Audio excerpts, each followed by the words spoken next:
Joining me now to explain is the chairman of the RNC, Reince Priebus, is with us. Reince, welcome back, sir. Hey, thank you, Sean, for having me on. Boy, you just rattled off a bunch of problems, and that's just to name a few, huh? Well, it's just to name a few, but, you know, the president challenged Republicans. I think this was another chase the rabbit trying to divert attention scheme of his, just like the class warfare speech yesterday, and just like he tried to talk about AIDS the day before. He's always trying to change the topic. But, you know, Tom Price is a Republican. He has a specific plan. By the way, it wouldn't be my plan, but it's much better than what we got. There is a plan on the table.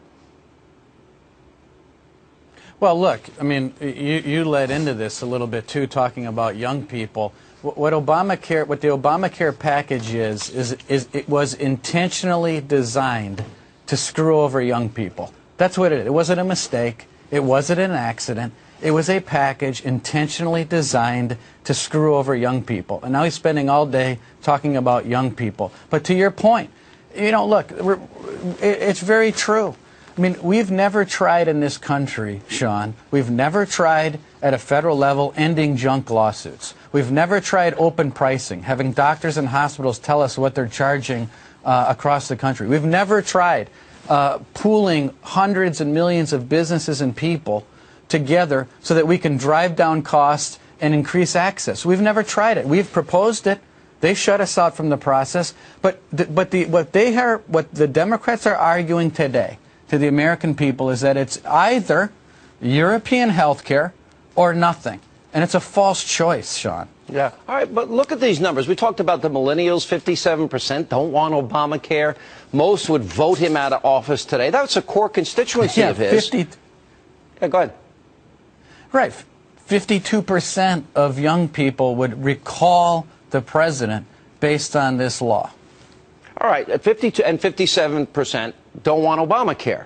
Now you look at another core constituency. We kept hearing after the election about the Latino vote in America. Well, look at this latest poll, this one out of Gallup, and the support of the president has gone down 23% among Hispanic voters.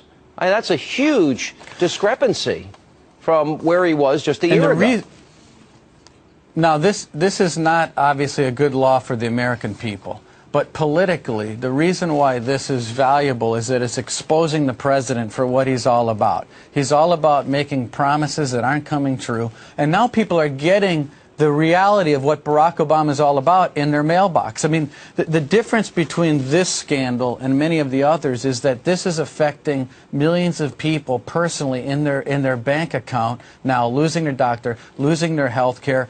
And this is just the beginning. Just wait, Sean, until employers have the option of dumping their insurance and throwing people on these exchanges. All right, but let me ask you this question, because we know that the Federal Register back in July of 2010, they knew that the individual policies, it could be as high as 80% of Americans would lose them, but they also said 60-some-odd% of small business and 45% of those on big business policies. Do you think the president purposely, consciously, knowingly lied to the American people?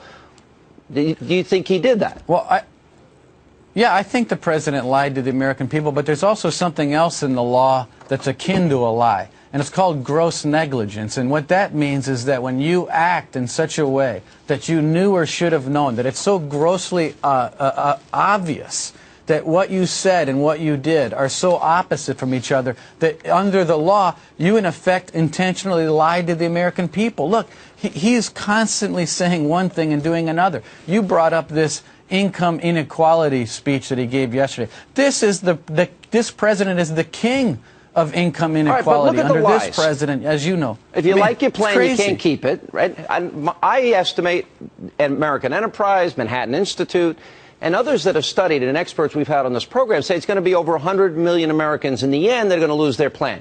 Can't keep your plan. Many won't be able to keep their doctor. You're not going to save $2,500 per family per year. Most Americans are going to see dramatic rate increases.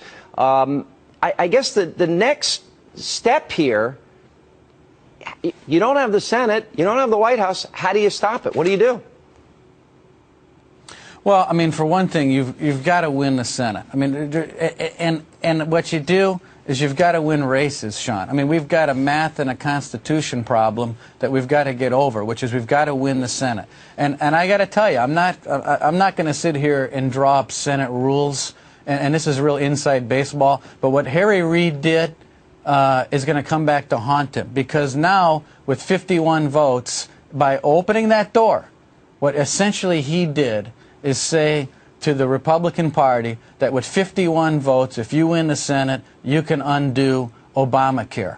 And that's on Harry Reid, but I got to tell you, I think that's going to come back to haunt him. Right. And you know what? I personally think we ought to. Every single poll, I think this is very dangerous territory, not just for a president, but for any politician, is when the American people now see the president, they don't believe he's honest. They don't believe that the President of the United States is trustworthy. And a lot of it has to do with Obamacare and the lying. Now, if you go back 3 years ago, the president has an uncle. His uncle Omar lived in Boston.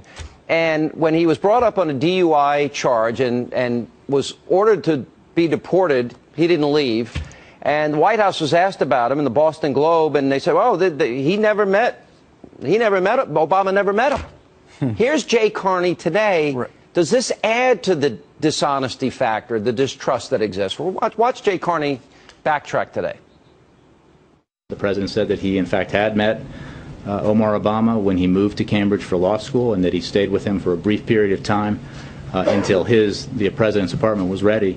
After that, they saw each other once every few months while the president was in Cambridge, and then after law school, they gradually fell out of touch. The president has not seen Omar Obama in 20 years and has not spoken with him in roughly 10 years. They said 3 years ago that he's never met him. I mean, is that a small thing, or is that a big thing? Well, I think, listen, I think all of these, I think that's a big thing, and I think all these things are huge things, and it goes to the trust of this president. As you know, in life, in all of life, whether it be the politics or business or just personal relationships, when you have a breakdown of whether or not someone is a person of their word or not, rebuilding that is almost impossible. The American people are seeing Barack Obama for what he is. He says one thing and does another. He's been lying to the American people. He's been exposed. And these little lies, like, lying about whether you met someone or not that's been significant in your life, listen, those are big things because it goes to the character of the person that you're dealing with. And President Obama is proving himself not to be trustworthy on the small things and now the very big things. All right, Reince Priebus, thanks for being with us. Appreciate it.